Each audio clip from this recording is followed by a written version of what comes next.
to always understand that in the future, everything can be made better, but it's going to take your effort, your humility, your prayers, and your sense of duty. You're going to need those attitudes to deal with the problems and issues in your life. It takes effort. You have to do it. It is your duty to yourself. It is your duty to your family.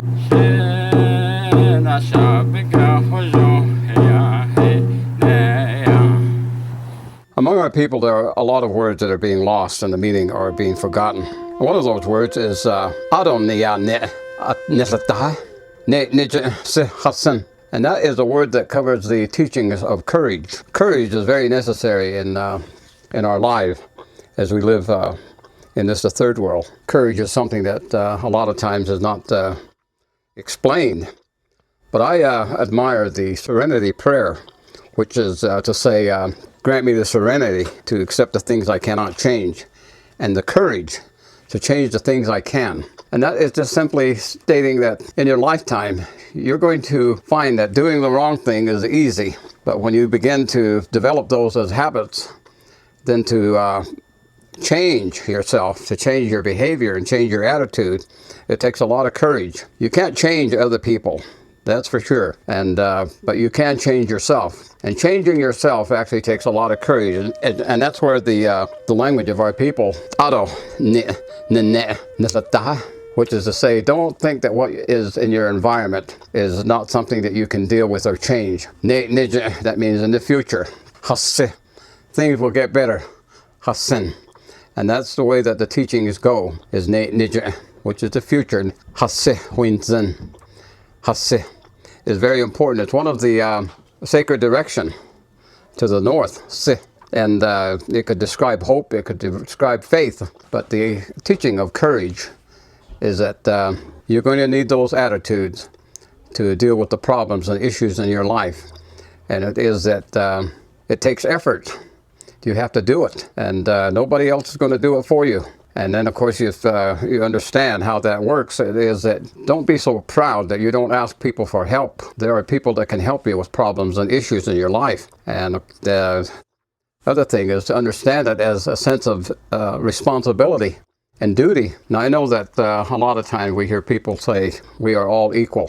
But also being all equal, it also means that we all have equal responsibility and equal duty in life. Duty to ourselves and to our families and to society. We have these responsibilities, and that is required of us, whether we know it or not. And then the other thing, besides the effort and being able to ask for help and being able to recognize it as our duty to do things so that we can live with ourselves and live with our families and live with the world, and to progress and grow and develop. And it is that there are issues and problems that will rob you of the opportunities to have joy, happiness, confidence, and peace. And those are the things you have to deal with, and you have to have courage to do that. And prayer is so very important when you're making the effort and asking for help and understanding your responsibilities, is to be able to put into action the courage that you need, and to always understand that the future, everything can be made better, but it's going to take your effort, your humility, your prayers, and your sense of duty. And so the thing is, if you don't do it, you're robbing yourself of the joys and the happiness and confidence and peace that you can have in this life. You have to deal with the issues and the problems, such things as alcoholism, drug addiction, pornography, or anything that will rob you of the benefits of growing and developing in this life, in this the third world. Courage is sometimes thought of as doing something you don't want to do, and then doing it anyway. To an extent it is, but many times, even when you want to, you have a lot of fears in that, and you really don't know what direction to go.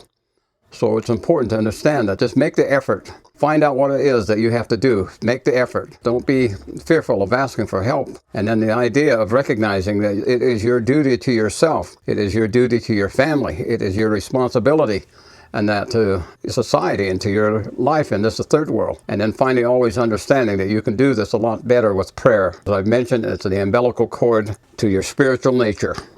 Just as your umbilical cord when you were within your mother, and it would nourish you, and you grew from that. After you get out of the womb and you are in the world, then prayer is the umbilical cord so that you can have and continue spiritual growth through the principles of prayer And those are the things that we are told in these words that are being forgotten. And so it is that Hasin is one of the very most important teachings in that among our people that is being forgotten.